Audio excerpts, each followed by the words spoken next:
Hello, everybody, and welcome back to another episode of the Impact Farming Show. Today, I have an amazing guest. I have Sarah Foster, president of 2020 Seed Labs, joining us today. Sarah, how are you? I'm really well. Thank you, Tracy. How are you? I am doing fantastic, and I am excited to chat with you today. We have a great episode coming up talking about seed testing, talking about 2020 Seed Labs, and a really big milestone for your company. So, why don't we dive right in, Sarah? Can you tell our audience a little bit more about who you are, what you do, and what 2020 Seed Labs does? Absolutely. Happy to. So I'm Sarah. I'm president of 2020 Seed Labs, which I founded in 1989 after emigrating from the UK in 1984. Seed is my life. I have been a seed analyst for over 40 years, and I'm still very much at the bench. And you can find me either in germination or purity, and of course, also working on high level business decisions, that kind of thing. So I got my training in the UK. I finished up at the National Institute of Agricultural Botany in Cambridge, where I'm really happy to say I'm going to be going to in June because they're celebrating the International Seed Testing Association are having their 100th or centennial meeting where I pretty much grew up. So it really is a homage for me to go back after 40 years of being in Canada, and of course, possibly even seeing some people that I used to work with in England. Wow, that's Yeah, exciting. it Wow. is. It Yeah. is. Okay, excellent. 2020 Seed Labs. We're gonna chat about seed testing, 2020 Seed Labs, what you do, and your journey a little bit more. Do you want to touch a little bit more on 2020 Seed Labs and what you guys do? Yes. So, as I say, 2020 was set up in 1989, and it came out of what I thought at the time was the need for Canadian people working in Canadian agriculture, specifically seed growers, seed companies, needing private seed testing. So up until 1989, everything had been done by the government. So back then it was Agriculture Canada, and today it's the Canadian Food Inspection Agency. And so I was working and had worked for a number of years for other companies. I came out of a very large seed testing laboratory in the UK, had a lot of experience with vegetables, peas, sugar beet, that kind of thing, and grasses. And gosh, back in, I'm going to say probably like 1981, there was a letter that was sent to the British Association Seed Analysts, or yeah, British Association of Seed Analysts. And this letter reached me from Canada. And it was a lady who at that time was president of the Commercial Seed Analysts Association of Canada. Her name was Marie Greenius, and she was promoting, um, seed testing and agriculture in Canada, and inviting people all over the world to come and join you in Canada.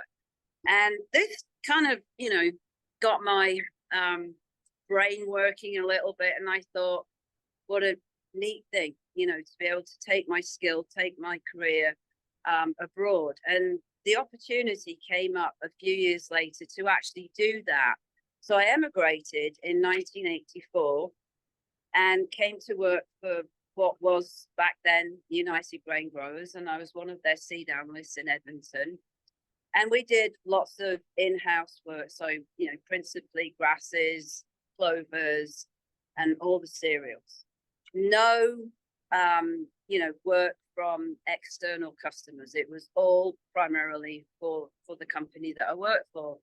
So when this opportunity in 1989 came up with the privatization of seed testing with the government, I saw this as an opportunity to start 2020. I felt that there would be this need for seed growers and seed companies, as I say. But it was more to fulfill me. I was beginning to realize that I was someone who, and I hadn't realized I had this entrepreneurial spirit, uh, realized that, I wasn't your 8 to 5er. I felt I had so much more to give, and I wanted to learn so much more about the landscape, literally the landscape of agriculture here. And that's how I started. And I was lucky enough to meet some people very early on that were very instrumental in helping me to get going.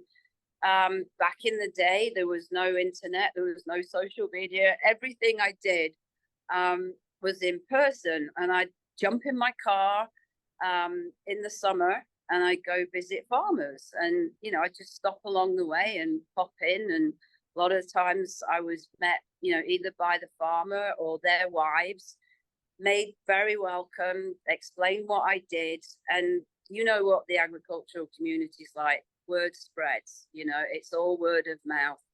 And I think, people said, never heard of this person before, but, if we need our seed testing, we know where she is. And she's in Nisku, Alberta. And I've never moved from the industrial estate in Nisku, which is located very close to the airport, to the international airport. And, I started small. I had a 1,000 square foot building.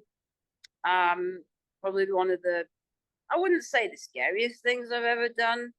But you could probably, agree with this. Starting out, you put a business plan together. There's lots of risks in terms of, will this idea go,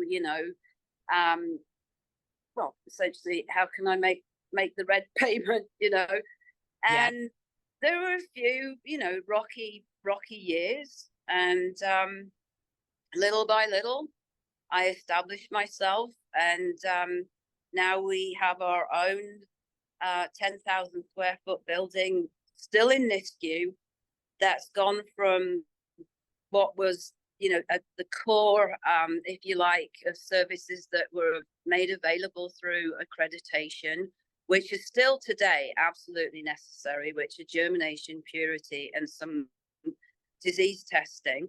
But we've expanded that out now to a much bigger disease portfolio and a molecular diagnostics laboratory, a greenhouse, and a much bigger germination and purity lab. So, we're fully accredited for all the crop kinds in the regulations that, as you know, are established by CFIA. So the name 2020 comes from actually the grade tables. There are 20 grade tables that we're accredited for. And I thought, put the vision aspects of this together, there's the name. And didn't know that 2020 would go to the top of the list, alphabetically. So, it served us well, and it's easy to remember, I think. Yeah, beautiful. Everybody in our audience, they're farmers, and farmers are the ultimate entrepreneurs. So I love nothing more than bringing on business owners and farmers and talking about that journey, because I think anybody that owns a farm, owns a business, we're wired a little bit different, and we love these stories, right? The good times, the hard times. It is fun to listen to others and their startup stories. That's what I feel. Absolutely. I think you've got to be number one high priority is, I think you've got to be passionate about what you do, and you've got to absolutely love what you do, because if you didn't, it wouldn't see you through the good times or the bad times, and you just keep coming back. You might take a few knocks along the way, but if it's something that you truly believe in and you put the work into it, it will, pay back dividends. Absolutely. Thank you for sharing that.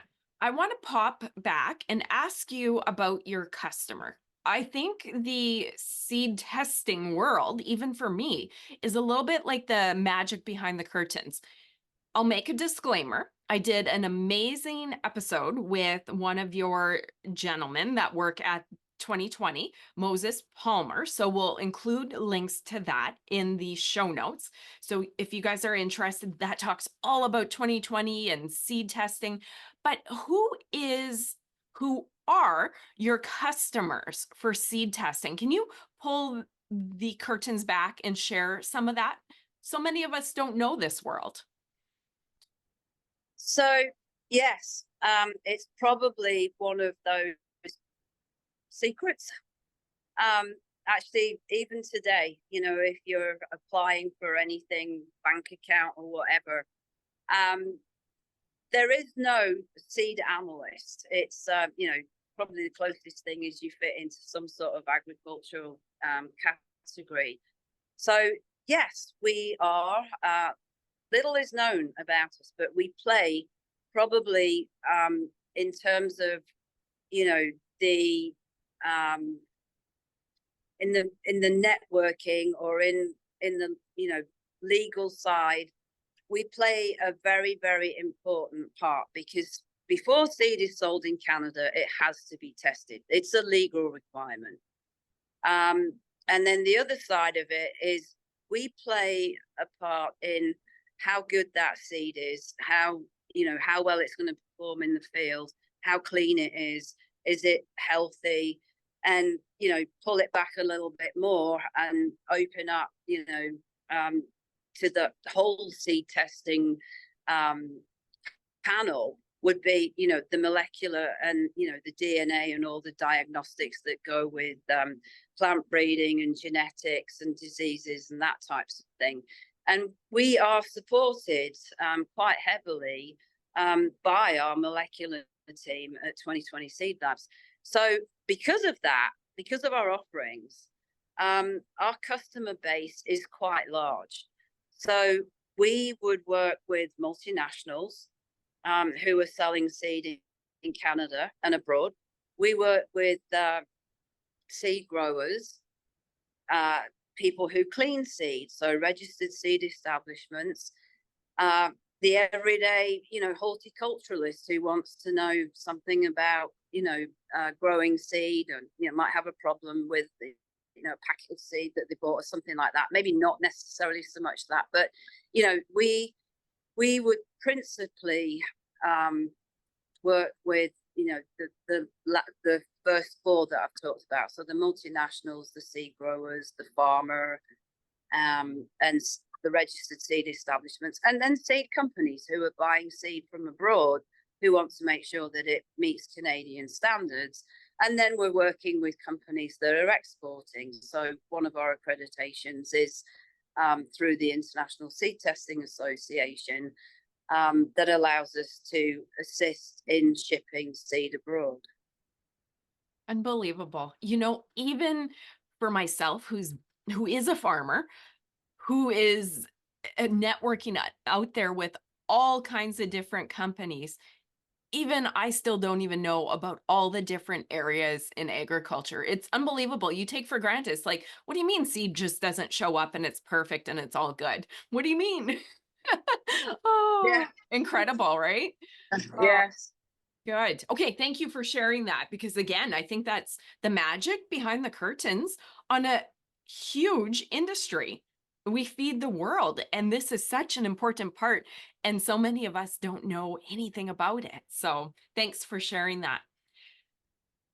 Two questions, and I'm really fascinated by who you are, what you've done, your company, and your journey. I want to ask you one more question about seed testing, and then we'll go back there a little bit. Do you think seed testing is one of the highly undertapped tools available for maximizing production as a farmer, as a country, as a world? That's Tracy, that's a really interesting question. I would have, maybe 5 years ago, I would have said yes. Okay. Today, with the internet, and how the world has got so much smaller, and we communicate, very readily with each other in many different parts of the world. I don't believe it's untapped. Okay. I believe, that, I mean, there are people who don't know about some of the tests that we offer, and they're always very interested to find out that this is perhaps why we would offer a test. And this is the thing, we don't go about our business saying you must do this. It's how can we help you? What is it that you need? I mean, of course, there are regulations and procedures that have to be followed for different countries, and even in Canada. I mean, to put a grade on a sample, on a lot of seed, for example, you must have a purity. So that's to make sure it's free of weeds, primarily the noxious weeds, and free of other weeds.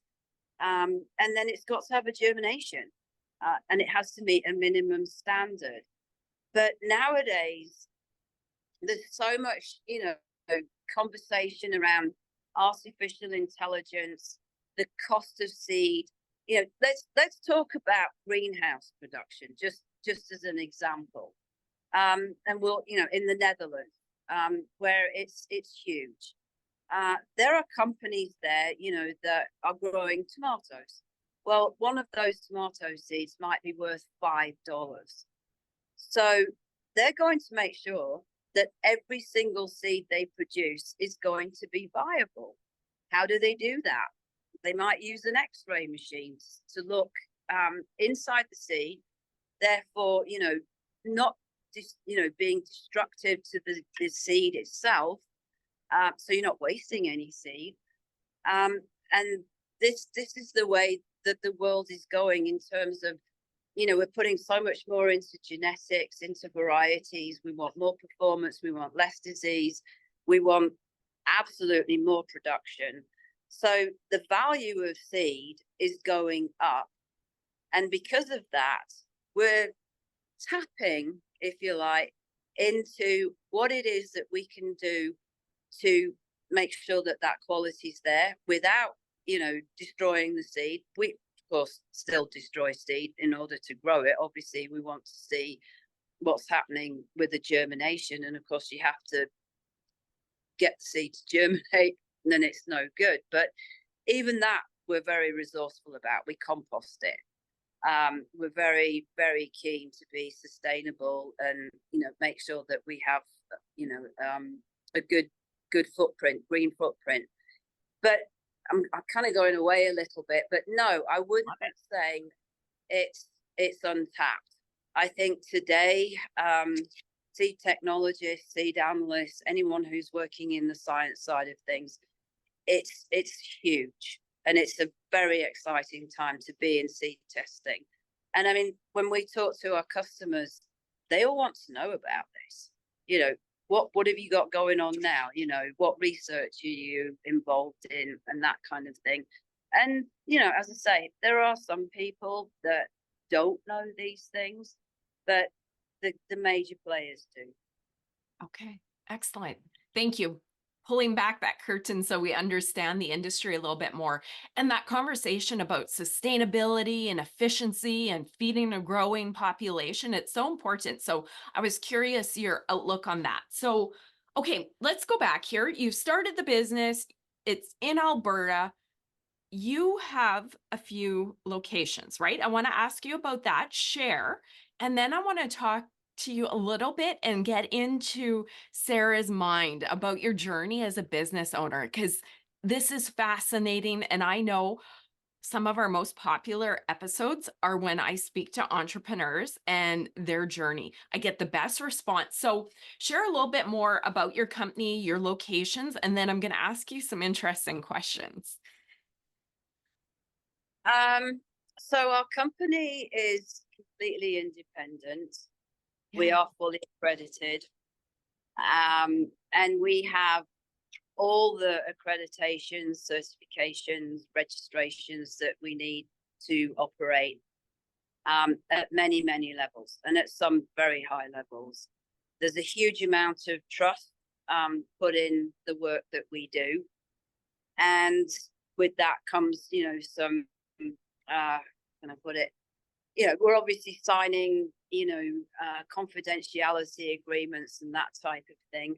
Interesting. And so we, because there's science, there are, traits that are confidential and numerous other things, but we are probably considered one of Canada's leading laboratories in that respect. And I have made it my business, and I mean in my head, because I consider everyone that works with me at 2020, whether it's here in Winnipeg, in Nisku, Alberta, or in Chile, we're all a team, and it's our business. But in my head, I have put down, if you like, put the shingle out, put down the bricks and mortar to create something of a center of excellence. This has always been my vision, in that I want everyone who works with me to get the best experience that they could ever have. If it's a hobby, lots of people love seed, love playing around with seed, love growing things. It's very sciencey, and it's also very fast paced. I mean, people this time of the year, well, not so much now, because seeding started. But we have crunch times, and we get very, very busy. So there's not a lot of opportunity to have that time to play, if you like, and be the hobby scientist that you might want to be. But what I did with my vision was that, as I say, I wanted everybody to have the best experience they could have working in a seed testing lab, in a disease lab.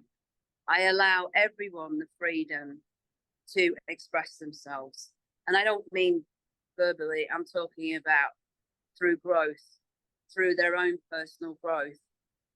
If you want to travel to Chile, we are completely open to that. I came out of an era, number one, that, how can I put it? Bit of old boys network. Women back in the day weren't allowed to travel.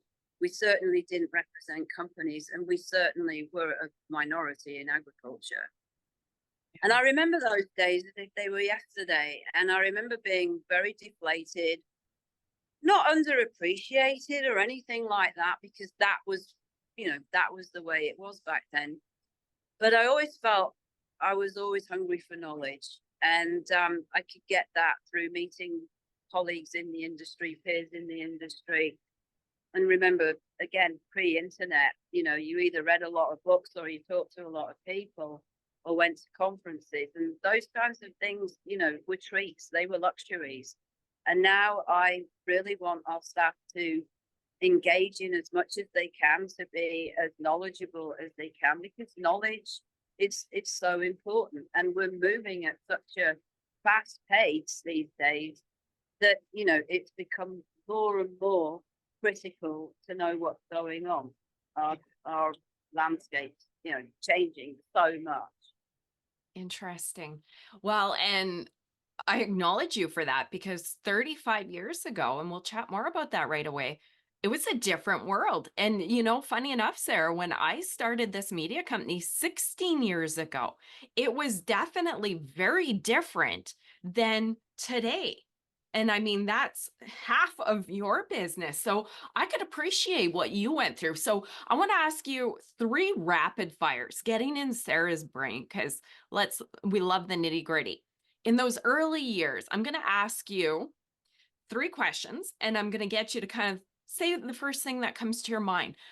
And you've mentioned a little bit of this already throughout our conversation, but what would you say has been the most challenging thing on your business journey? Let's start there. I would have to say, being able to get the financial backing from a bank. Yeah. as a woman. Okay. Uh, so, I mean, there's risks involved with any business, and it's not just financial risk, but I'd have to say getting the money in place to be able to do what it was that I wanted to do. And of course, as time's gone on, that's got easier. That's not the issue anymore. But that was probably one of the biggest challenges I had along the way. Mm, I can appreciate that. Yeah. Okay. I Next. Oh, go I ahead. was just I was just gonna Please. say I should have said this. I think I've mortgaged my house 3 times. Wow. Yeah. Yeah, These, just to put it into perspective, yeah, um, that's what it used to be like. totally. And maybe sometimes the generation that are creating businesses now don't quite appreciate that because there are opportunities to just make businesses like that online with very little investment, right? So you Yeah, see that yeah. many years ago. That is notable. I mean, that was a huge challenge for you. Absolutely. Okay.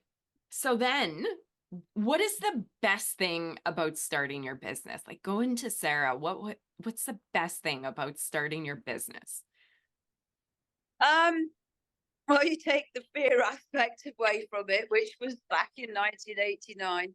I think, once I'd settled down and I started to get established, it's having that freedom to be creative.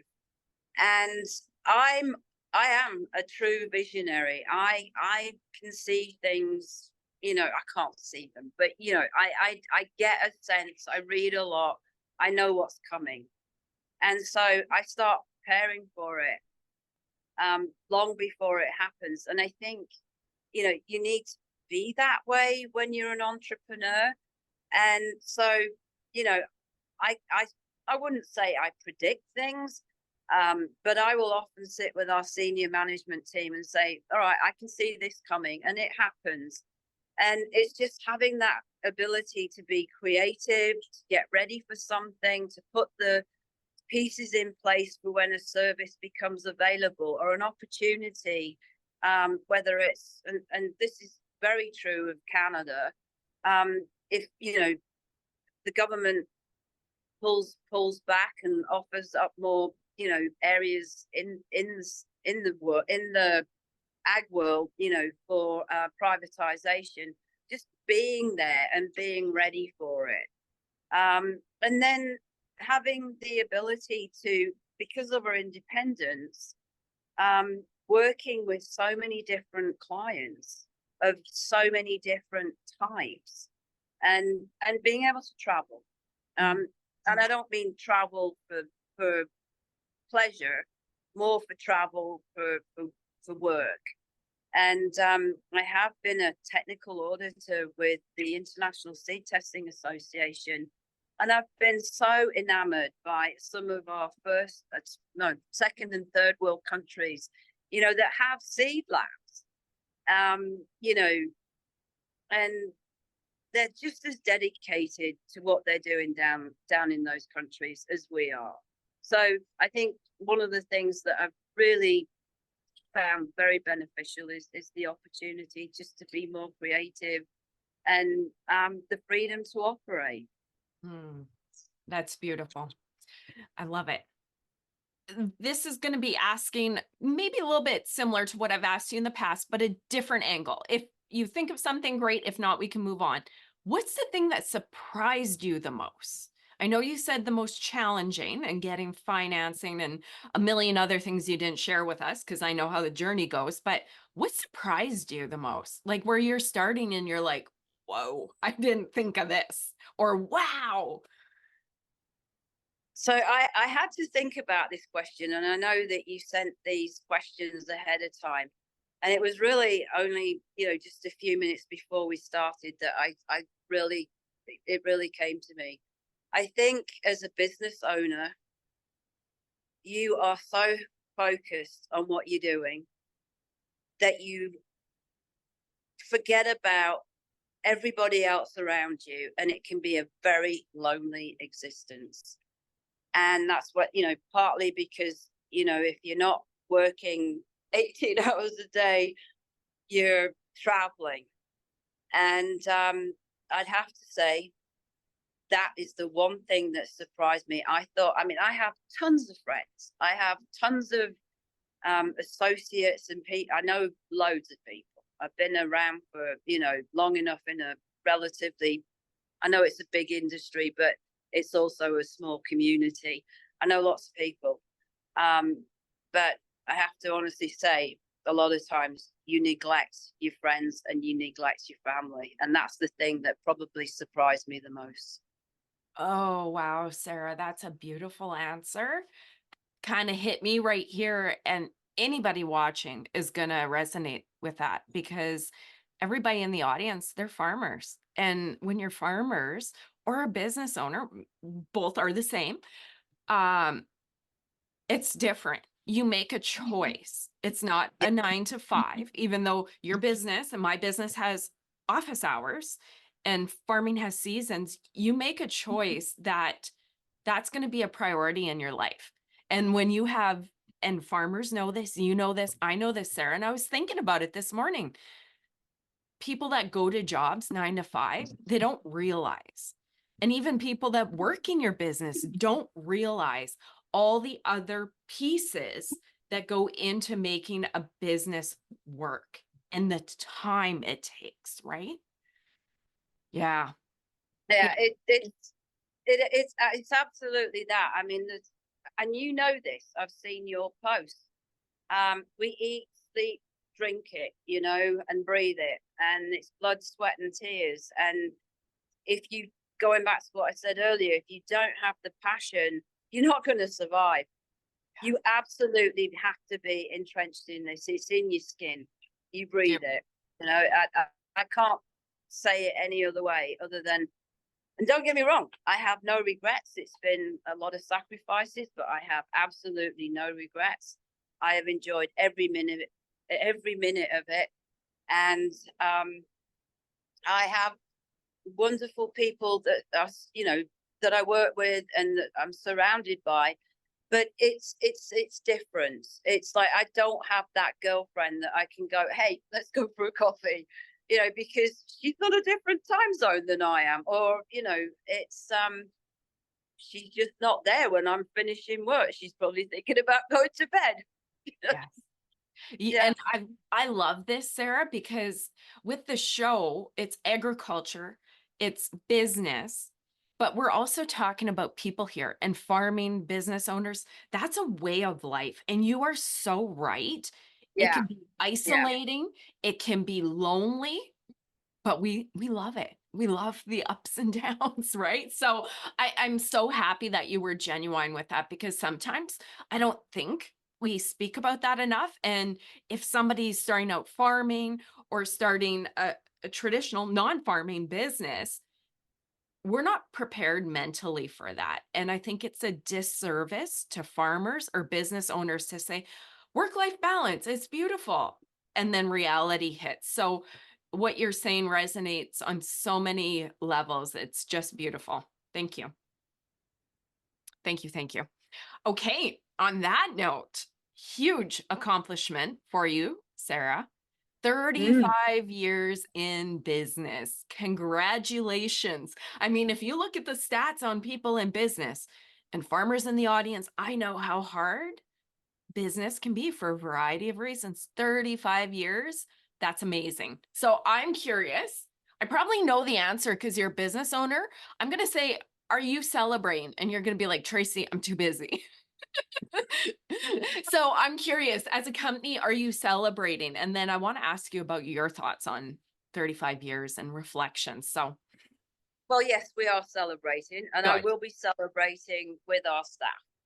With my people, Perfect. and I think we're planning to maybe take a trip out to the mountains in the winter. We actually turn 35 August the 1st, so Oh, it'll be a little bit after that. But yes, we are going to treat ourselves to something special. amazing. Amazing. 35 years. I I launched Farm Marketer 16 years ago. And I know that journey. So congrats to you. When you reflect on it, I mean, so much of what we just chatted about, the challenges, the highlights, what surprised you, setting up, all of those things. What do you think about as you reflect on 35 years? Um, it's gone really quickly. That's one thing. Very, very quickly. I can remember the first day that I started. Um, I think I've seen a lot of change, obviously. I love the fact that you know, there's so many good things that we're seeing in agriculture. The machinery, the science of what we've got going on here in the lab is now truly working with the equipment today.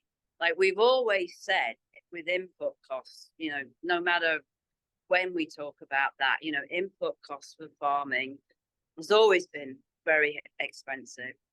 But now, we can actually see with, the seeders, the automation, all of that kind of thing, that we are that other piece that they can bolt on in terms of operating. And, I mean, it's been a journey for sure with technology. But, emotionally, it's been a journey too. And, there's been lots of ups and there's been equally as many downs. But I can honestly say there's been lots of variety. Every year is different. The weather is either our friend or foe. And, with that, it brings all kinds of different, challenges every harvest. And some years we're dealing with, frost damage, or we're dealing with heating damage or mechanical damage, or, high diseases. But we're getting better at what we do. So, there's varieties now that are disease resistant. There's equipment that's, much kinder to seed. We're not seeing the damage that we used to see. So things have got better and easier. But I think I've really enjoyed the fact that, the science has moved along with it and technology is moving so quickly that it's kept it really interesting. And that's what excites people today, very much so. Lovely. I was curious on your perspective. 35 years is a long time. It's not 5, Mm. it's not 10. That is a good chunk of years to be a business owner. And you're going to see a lot of highs and lows in the industry. And I mean, we know weather every year. The industry is never a dull place to be. So I can imagine 35 years in your business and you have a lot to think about, a lot of experience. I'm curious now. Let's look at going forward. So, what do you see? And I'm going to give these to you both at the same time. What do you see as the biggest opportunities and challenges for our industry and your business and how you work in agriculture going forward? 5, 10. I mean, things move so quickly now. To say 35 years, what is 35 years? But what do you see as biggest challenges and opportunities for your business, agriculture going forward? Well, I think the opportunities are going to come with technology. And you just look, you don't have to go too far. You see that, people have been monitoring weather for years. We've now got, drone technology. We've got precision seeding. We've got, a whole array of different things that work with, um, you know, saving money in terms of, your inputs, um, all the technology that's there, and it's just getting better and better. And I think that's exciting. It's not really a challenge, it's an opportunity. I'd have to say that our biggest challenges are some of the regulations that we have to work within. And that's, like I was saying earlier, in my travels, I mean, we work in South America, and they're so much further ahead than we are here in Canada, in North America. Wow. And yes, Wow. it's actually quite astounding. Yeah. And you know, I just, Brazil comes to mind. I mean, they're so progressive. In fact, that's what's on their flag. It's all about being progressive. Chile, they use their land so carefully. Everything that comes out of there is a high value crop. But they've got all the technology that goes along with it. And, we go down there, every year, and every year they've incorporated something into their program that makes them so much more efficient.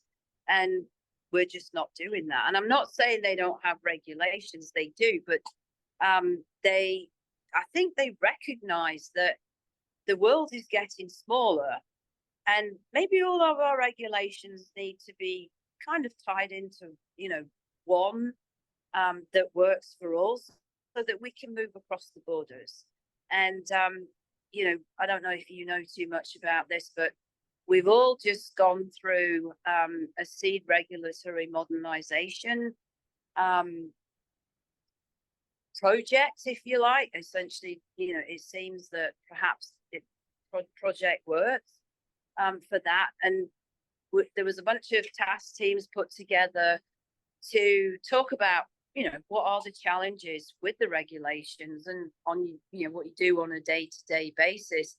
How can government in Canada work to alleviate some of these things? And it, really, when it came down to it, it was about harmonization globally, sharing information, bring on, standardization of different testing, at least in our world anyway, and hopefully, I mean, we know that they're listening, but I hope that they do something about it soon, because it hampers, it just hampers opportunities, and I find perhaps we're going quicker than our government are. That makes sense. And I think everybody in the audience can appreciate that too, right? That's a hard balance. Okay. The challenges, opportunities of agriculture for the years to come, and your role in there. I think that was a great answer. If you don't have anything else to add there, I want to ask you, I heard you speaking about feeding a growing population and adapting our crops to changing weather patterns. What role does seed testing play in that? Well, it's funny you should say that, because I've just been bringing that up quite a bit lately. I'm a big supporter of vigor testing. So vigor testing is where we would stress seed ordinarily, actually, to cold Canadian spring conditions. And I'm starting to think now that, we have that. Interestingly enough, here we are, May the 1st. We're still early, but it's wet and it's cold. But that may not always be the case. And it's certainly not the case, in some of our growing, times, our growing season. And I think we need to be looking at, how do our tests actually work with specific varieties? How do our tests work with specific crops? It's not one size fits all anymore. And I think we need to be looking at how can our tests work with abiotic stresses? So, drought tolerant, more stress tolerant, even perhaps in some cases water tolerant, more disease tolerant. What can we be doing to expand our services or our portfolio to protect what we put in the ground more so? I think we've done really, really well. We've not had any issues, but it's clearly obvious that our environment is changing. Our weather is definitely changing, and we need to be ready for that. And the people that breed seed, the institutions that breed seed, they're already working on that. But I think we're at the other end of it, where we're testing to make sure that, some of those components that have been bred into the seed, whether it's for a bigger trait or something like that, that they're actually there, which they will be. But, we say they're there and they're going to work in a specific area or a specific region. And I think we've got to fine tune some of those things that we're doing, and that will help us along with sustainability. And what I think of with sustainability for us anyway is being more environmentally friendly. It's gone beyond just recycling your cardboards and your plastics. This is, how can we reuse some of our products? How can we be more energy efficient? How can we be just generally more efficient with our labor? How do we use our power? How do we, what is it that we do every day that can make us a little bit greener? I love it. Perfect. Okay. My next question, I think you covered it, is a call out to the benefits of seed testing and to the farmer, but to the industry. So you have chatted about that. You've shared through and through. If you want to touch on that, please go ahead. If not, we're going to work to wrap up the episode. And I'm going to ask you, I love this advice thing. As entrepreneurs, we're always taking in, learning. People are kind enough to share their wisdom with us. And sometimes we just get advice that changes our life and changes our business, our future. So I want to ask you about the best advice you've ever received. And then I'll get you to share some advice if you have some. So go ahead. Well, I was told earlier on, this is a few years ago, make sure that you plan your growth. Whether that's financially, with people, the number of people that are working with you and how much you bite off. And I felt that was really good advice. I didn't necessarily take it, but in hindsight, it was very, very good advice. And I've done it, but we are, one of the biggest seed testing establishments in Canada. I think we are the biggest seed testing establishment in Canada. And so, once we got going, we grew really quickly. And I guess that advice that I was given was, if you, get involved in too many things, it's hard to keep track of it. But I will say this: I have a fantastic team who support me, and I've been okay as far as that goes. But I think that was some of the best advice I got. And the other thing was, take time for yourself. We forget to do that. Perfect. That wisdom is beautiful and hard earned as well, right? As entrepreneurs, you hear it and then you go and do it and you're like, oh, that's what they meant. That's my guiding wisdom now, right? Oh, I love it. Last question for you, and then I'll do a call out on where people can learn more about 2020. What wisdom? Let's say you had a pen and paper and you just had to jot some notes down, and you can just a small piece of paper to leave some wisdom with somebody. What advice would you share after all these years, all the ups, the downs of being in an industry like agriculture, everything you've learned? What advice would you leave with somebody? No pressure. No pressure. Gosh. Yes, I know, right? No pressure. Yeah.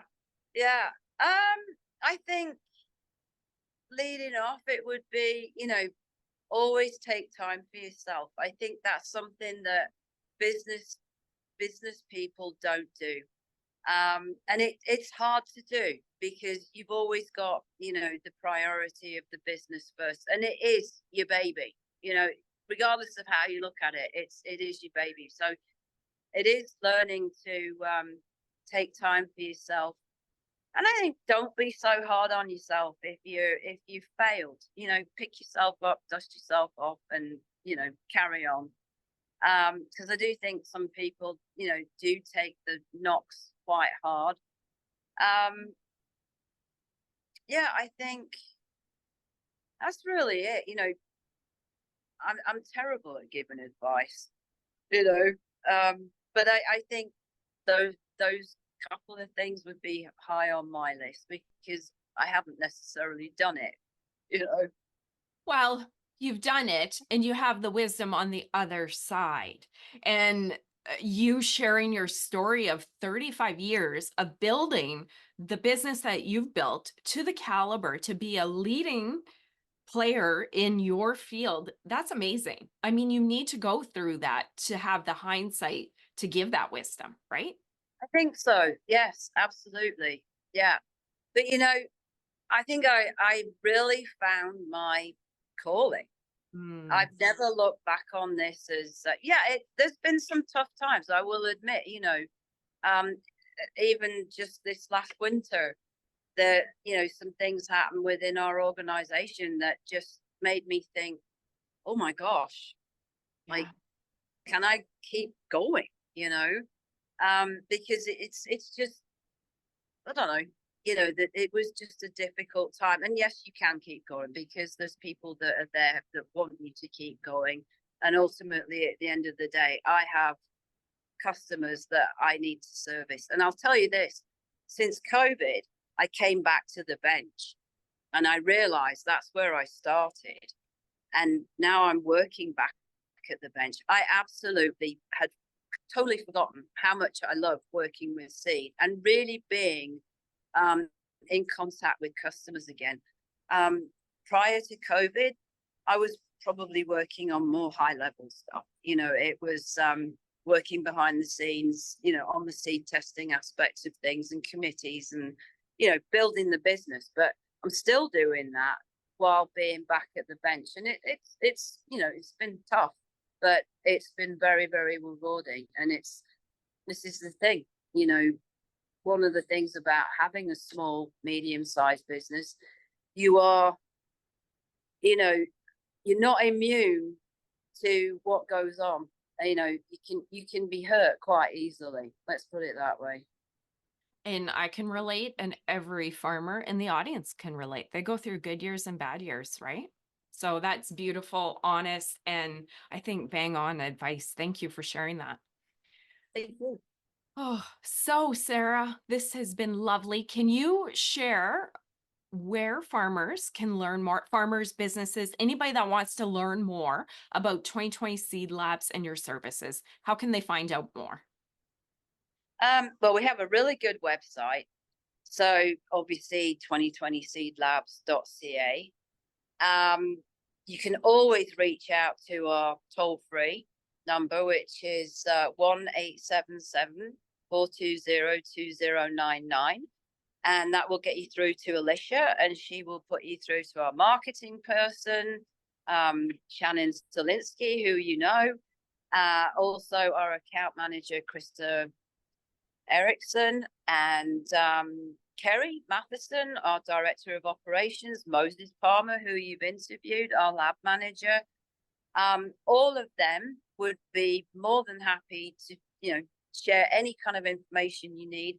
But start with the website, and there's lots of links to different things, and you can find us too on on YouTube doing various different presentations and that kind of thing. And I'm always around, always around. Love it. Perfect. And we'll include all those links and also the link to the episode that I did with Moses as well. That has some good Yeah, information about who you guys are and what you do. Sarah, this has been absolutely beautiful. I know our audience loves these conversations as farmers. I love this conversation as a farmer and a traditional non-farming business as well. So thank you so much for sharing. And I know you're going to be busy. I know you're celebrating with your team, but I wanted to say congratulations. I know what it takes to build and grow and maintain a business. 35 years in what you've done. I need to pat you on the back. Congrats. Congratulations. That's an amazing accomplishment. Thank you. Thank you. It's been a real pleasure, Tracy. Very nice to meet you, and I hope to actually meet you in person one day. It would be lovely. Yeah, would. And the pleasure is mine. I love telling entrepreneurs and their stories. So, Sarah, thank you so much. You in the audience, if you enjoyed this as much as I did, like it, share it, and get it out there so everybody can hear about Sarah, 2020 Seed Labs, and the great work they're doing. Thanks, everybody. See you next week. Thank you. Bye.